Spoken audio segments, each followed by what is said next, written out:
Durante o mês de junho deste ano, uma parte dos brasileiros se preparava para ver a estreia da seleção na Copa do Mundo da África do Sul.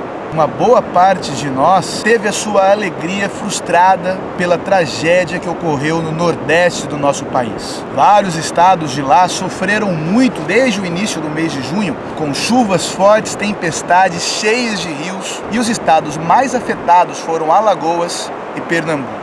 Esses dois estados somaram juntos mais de 100 mil pessoas desabrigadas e cerca de 60 mortos. A explicação mais aceita na comunidade científica tem a ver com o efeito El Niño combinado com uma frente fria que coincidentemente veio do continente. Para entendermos essas explicações, primeiro nós temos que entender como se formam os ventos na superfície da Terra.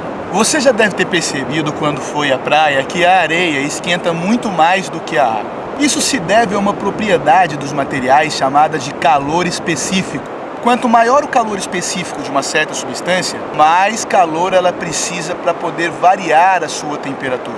O calor específico da água é um dos maiores encontrados na natureza. Isso significa que a água tem mais dificuldade para aumentar a temperatura do que a areia, por exemplo. Então, durante o dia, o continente esquenta muito mais do que a água, fazendo com que a camada de ar que está rente ao continente fique mais quente e assim menos densa, sofrendo um empuxo maior e subindo. O ar menos quente que está sobre o oceano vai tomar o lugar desse ar que subiu, produzindo então uma corrente de convecção, que nós chamamos de vento. Isso acontece no globo todo, desde regiões mais locais, como a praia, até regiões maiores, como um continente. Em nível global, existe uma corrente de convecção muito importante que produz ventos chamados de ventos alísios. É que a Terra não está alinhada verticalmente com o seu plano de translação em torno do Sol. Há uma inclinação de em torno de 23 graus, fazendo com que a região que se aquece mais seja a dos trópicos. O ar nessa região sobe para as camadas superiores da atmosfera e circula até a região do Equador, onde ele desce novamente, formando o ciclo de convecção. Só que, por causa do movimento de rotação da Terra em torno de si mesmo, esses ventos possuem uma componente leste para oeste. Isso faz com que as águas do Oceano Pacífico se desloquem para a Indonésia, fazendo com que as águas mais quentes fiquem acumuladas no oeste do Oceano Pacífico. Há uma diferença do nível do mar nesta região de cerca de meio metro. Esse deslocamento das águas é muito importante para a pescaria nesses países aqui da América do Sul, porque faz com que as águas mais profundas e, portanto, mais frias e carregando muitos nutrientes, aflorem aqui nessa região, trazendo consigo uma grande quantidade de peixes e outros animais marinhos. Isso equilibra toda uma fauna e flora nessas regiões, que é muito importante para o comércio e indústria e para o clima. Só que esse fenômeno não afeta apenas esses países da América e da Indonésia, afeta o clima do globo todo. E aí é que entra o efeito El Niño. Em intervalos regulares de 2 a 7 anos, ocorre que esses ventos alísios que sopram a superfície do Oceano Pacífico para a Indonésia diminuem. Isso causa uma distribuição mais regular da água quente pelo Oceano Pacífico, elevando a temperatura deste lado e diminuindo inclusive a produção pesqueira dessa região. E não apenas isso, mas desequilibrando todo o ecossistema que é formado. Não há um consenso entre os cientistas das causas do efeito El Niño. No entanto, conhece-se muito bem os efeitos desse fenômeno sobre o clima do mundo. Esperava-se que o efeito El Niño trouxesse muita seca para o Brasil inteiro, inclusive o Nordeste. No entanto, aconteceu justamente o contrário, pelo menos no Nordeste do país.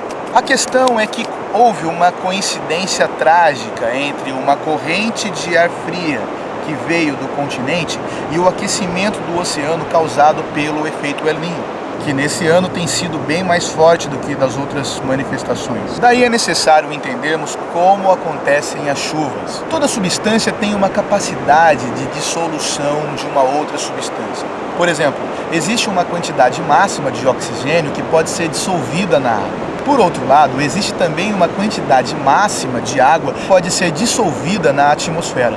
Umidade relativa é a quantidade de vapor de água que existe na atmosfera em relação a essa quantidade máxima de água que é possível. Por exemplo, quando dizemos que a umidade relativa está em 30%, significa que há 30% da quantidade máxima de vapor de água que pode haver na atmosfera.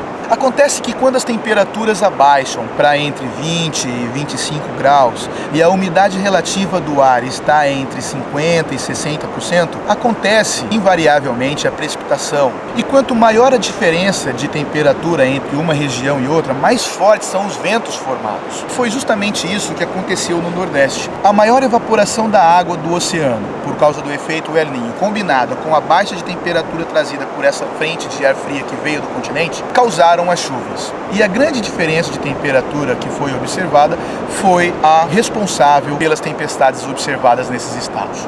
Embora não esteja muito clara esta ideia, alguns atribuem essa trágica coincidência entre a frente fria vinda do continente com o efeito El Niño com o aquecimento global que tem sido alertado por várias autoridades científicas, governamentais. Na década de 80, a ONU estabeleceu o que foi chamado de Painel Intergovernamental de Mudanças Climáticas. Esse grupo de pesquisadores, em 2007, veio a publicar um relatório que trazia previsões apocalípticas. Com modelos computacionais, eles previram que, por causa do acúmulo de dióxido de carbono na atmosfera, a Terra sofreria um aumento gradual na temperatura, de cerca de 1 grau Celsius em 2030 e de cerca de 5 graus em 2100.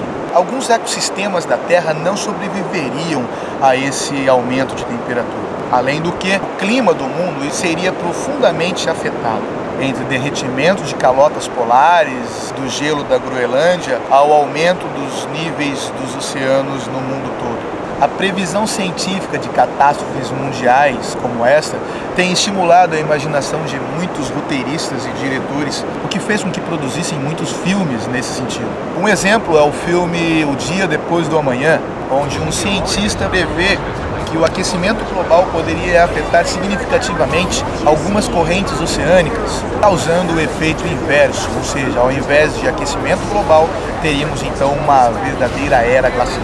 Mas imaginação de roteiristas ou não, a questão é que de fato há uma mudança climática acontecendo e o IPCC, o Painel Intergovernamental de Mudanças Climáticas, atribui com 90% de certeza as atividades humanas que se tornaram mais evidentes a partir da Revolução Industrial de em torno de 1800.